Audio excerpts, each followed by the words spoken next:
Howdy, all of you delicious people. I'm here today to review I Am Not Okay With This. So, this, of course, will be season 1, episodes 4 through 7, kind of wrapping up this season.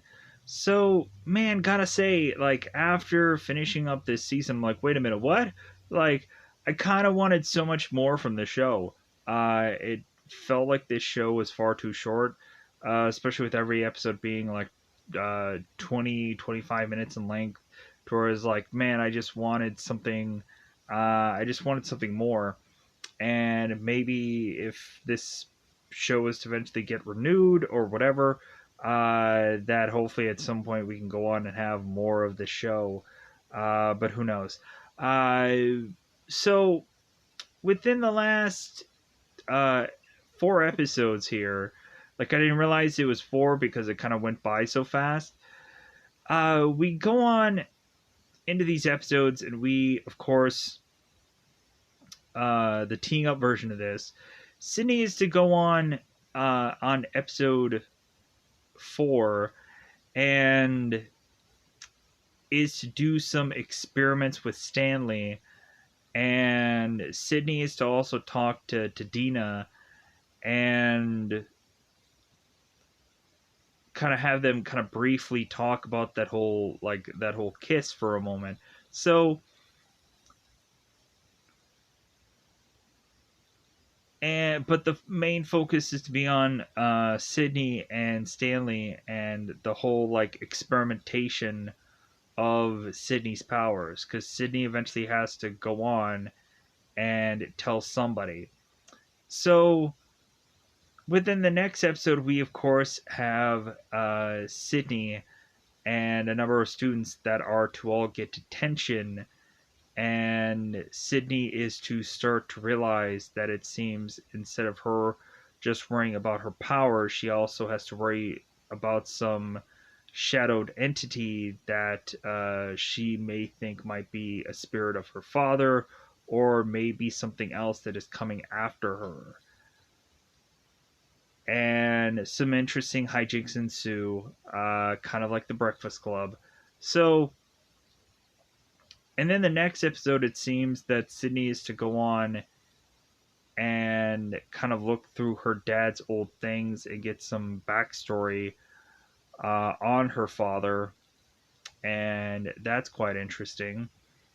And then in the last episode, we have this dance that is to kind of wrap up uh, possibly where a number of characters are heading or where they kind of are by the end of the season, which it seems like Sydney is still going to go on and probably still have a number of people that there's a possibility that she could eventually be with at some point, and take that with what you will. So, with that said, let's just go into spoilers. There really isn't much to say for like the teeing up part of this show. Overall, I just felt like this show was okay, but I would have wanted more from it.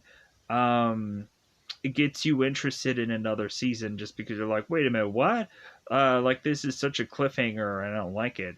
That it's a cliffhanger. I don't like that. It's not like I don't like the show. I just don't like that it's like there's so many things that I'm like, wait a minute. Like by the time that I'm really getting into the show, it's over, and that's the thing that I naturally assumed would possibly happen because the time frame and how many episodes are left. I'm like, man, I'm gonna be zooming past this and just be like, wait a minute, that's not enough. It's not enough for me.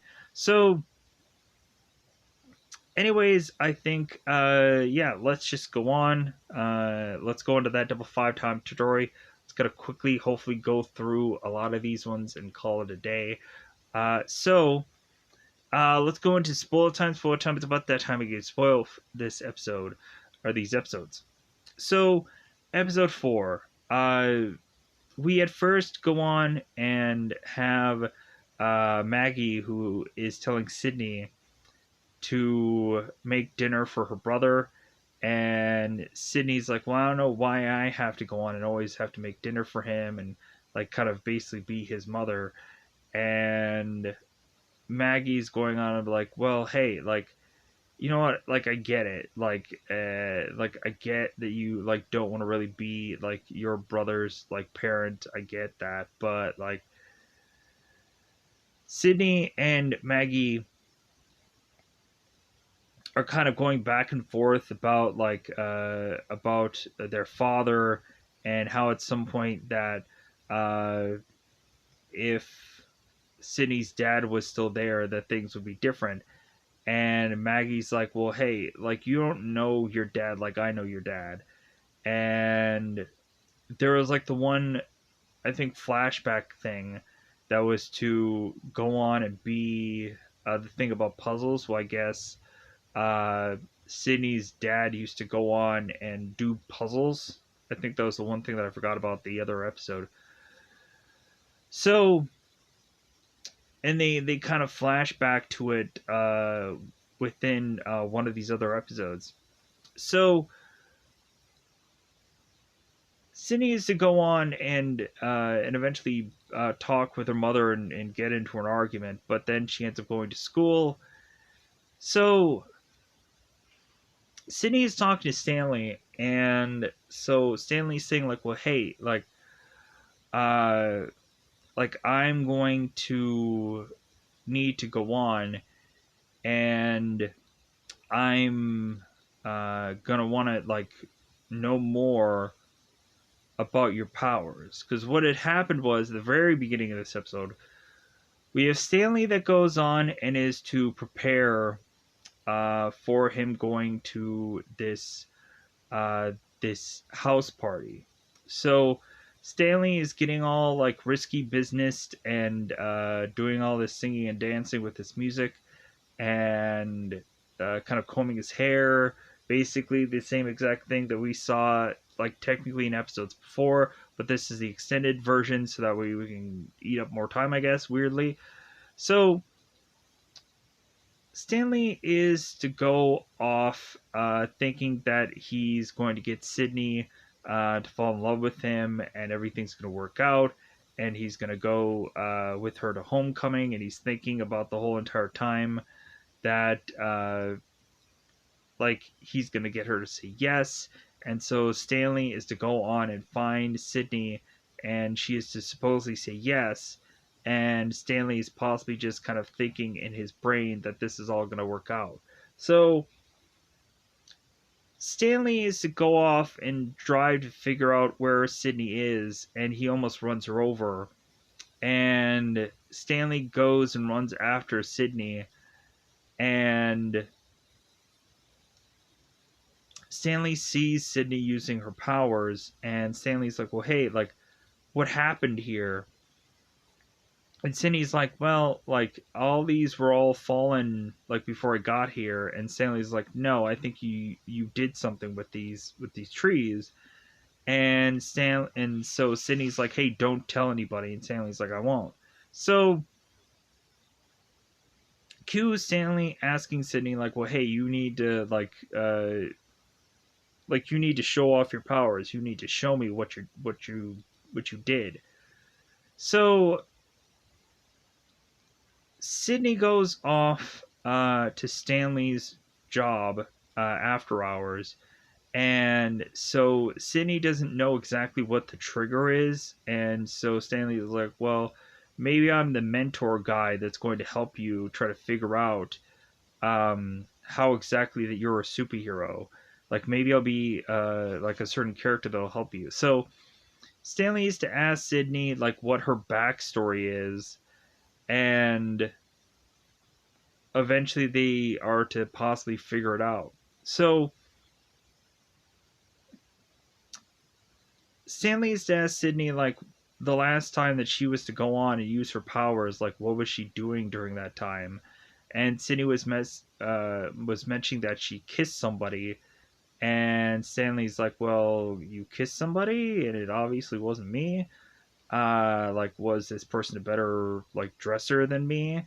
And Sydney's like, no, like definitely not a better dresser than you. So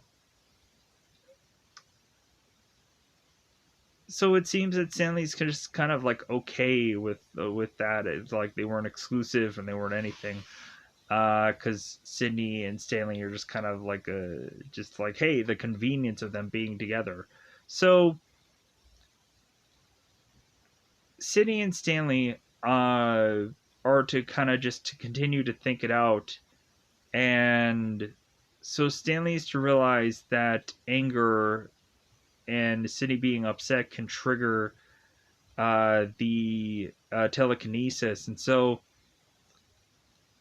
basically we find out that like Sydney is basically Magneto uh, from Avengers First Class, or no, X-Men First Class. So Stanley is to go on and start to really try and tick Sydney off, and is to figure out a way to insult her by talking about her dad or talking about her family. And so Sydney is to, with her powers, lift up these bowling balls and chuck them against this wall. And then Stanley's like, "Oh my god! Like we figured it out. We figured out your power. We figured out the trigger." And so Sydney is just upset with Stanley, and so she leaves this bowling alley.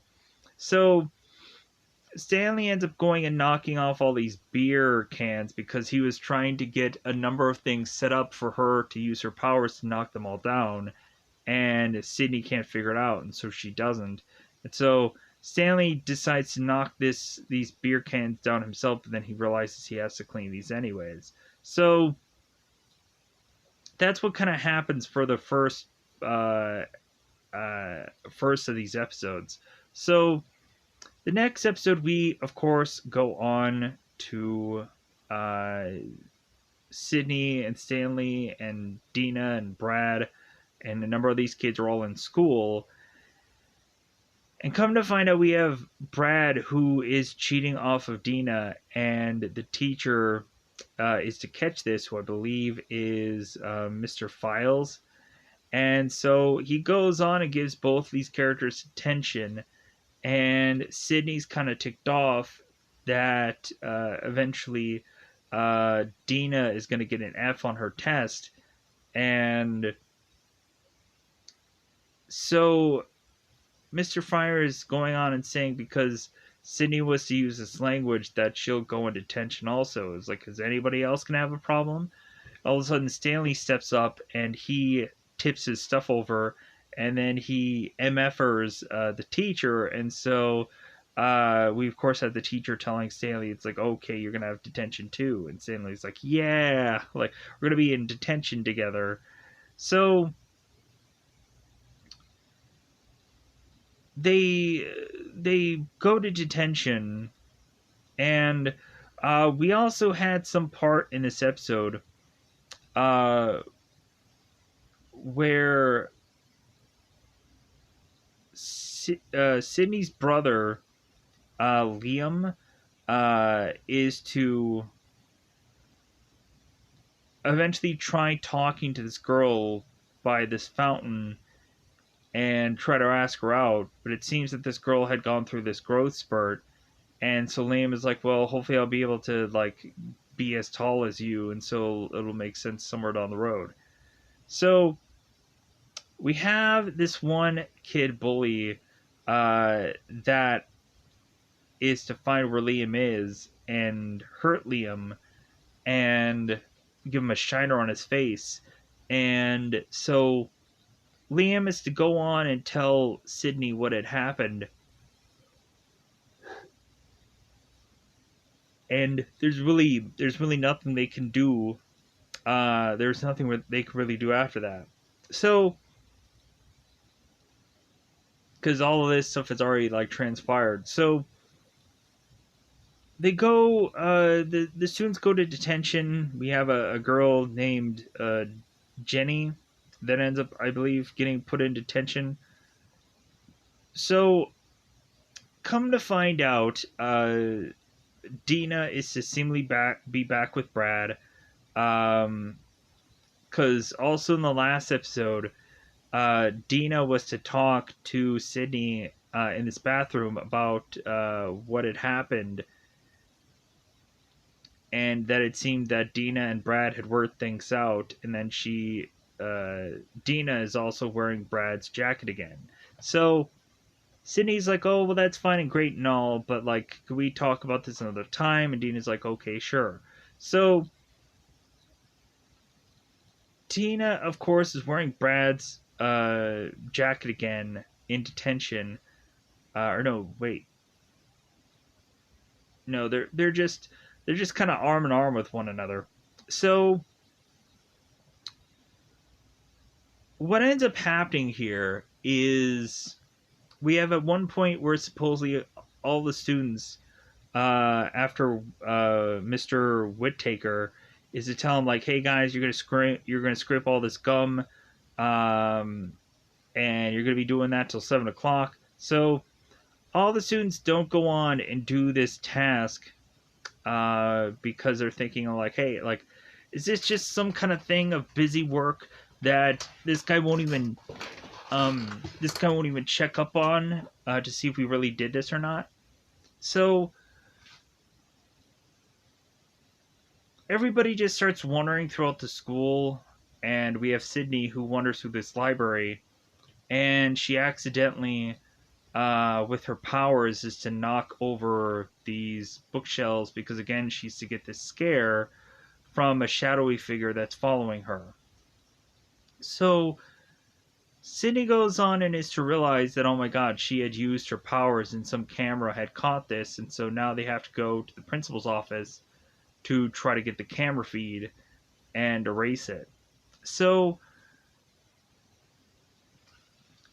we have Stanley with Sydney who are trying to cause all these fire alarms and all these things to go off, and so Sydney and Stanley are to break into this office, and Dina is to give a distraction. So they end up getting the file and getting out of there. So they end up watching the video back, and uh, they are kind of scared by the results that eventually they kind of see in the video about the whole like power and this and that being used. But anyways, but there's another thing going on here. So Sydney was to mention to Dina that the reason why, because Dina was to team up with Sydney and Stanley to get this camera feed, this camera USB thing. Sydney mentions to Dina that they had 69 in there, and so like Sydney's like, okay, or Dina's like, okay, like I'll go in and I'll get that tape. But then Dina is to go on and ask Sydney later. It's like, well, was that really the reason why?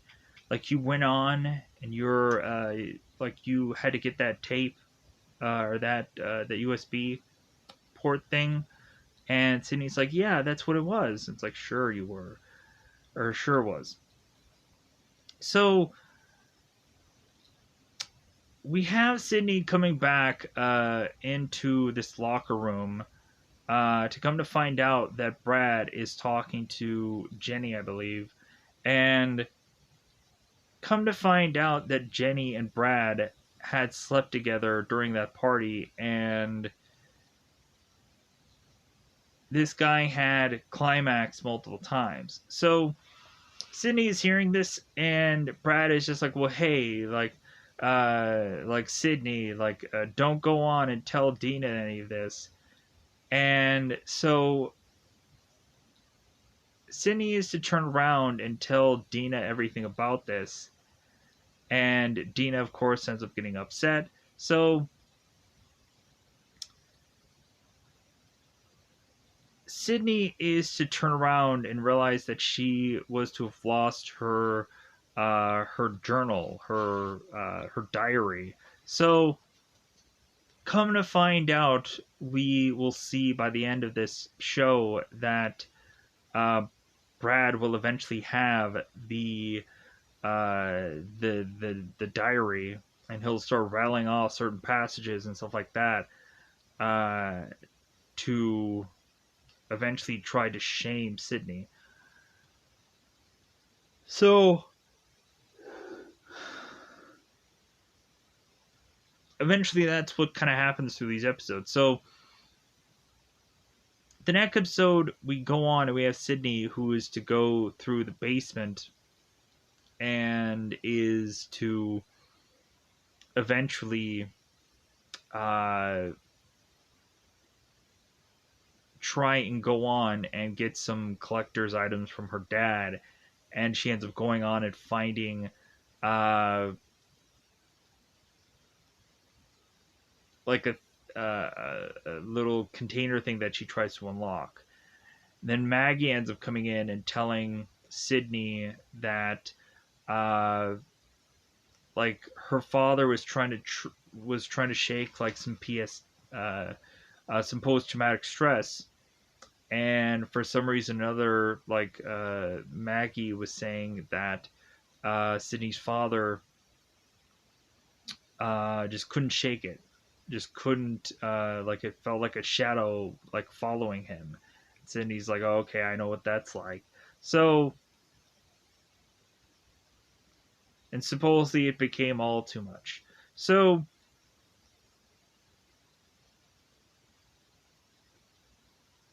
Maggie is to go on and tell Sydney about this story, and so that of course is to have Sydney still get a little bit worried, but there's not much she can do. She's kind of preparing for this homecoming and all that jazz.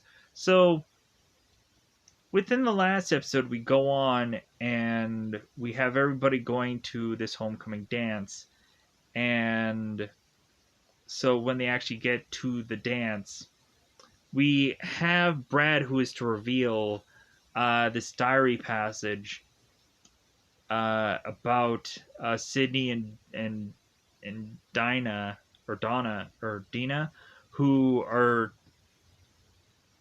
to have Sydney say that she really loves Dina in this book, and Dina is to go on and tell Sydney about that whole kiss, that she didn't not like it, and that can kind of leave open a door for Sydney to fall in love with Dina if that's what she really wants. Um, but we also had Stanley that is pulling Sydney aside and saying that he really likes her, and Sydney's like, "Well, I feel that way too, but like I don't know if I really want to do anything about it," kind of thing. So we have Brad that is to go on and start to reveal secrets about Sydney's diary as passages are being read, and Sydney is to go on and just want Brad to go away.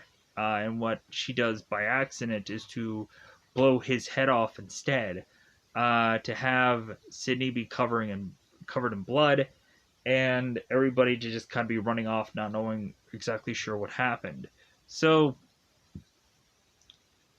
Sydney is to make it to this place covered in blood, and eventually she bumps into this masked figure that is to go on and want to help her in the future, and Sydney is possibly going to agree to this. So, with that said, I hope that that covers most of these episodes. I kind of rushed through it because I'm a little bit tired. Let me know in the comments below if there's something that I forgot about. Let me know your favorite part about this season, or a certain favorite episode of yours. Let me know in the comments below how you felt. XYZ number of things. Let me know. But other than that, I think I'm going to get out of here. I feel like I probably didn't go on and say every little bit of everything. But I think I kind of went on and did the best that I could to remember 4 episodes of content. So with that said, I'm going to get out of here. Bye, everybody. Bye, everybody.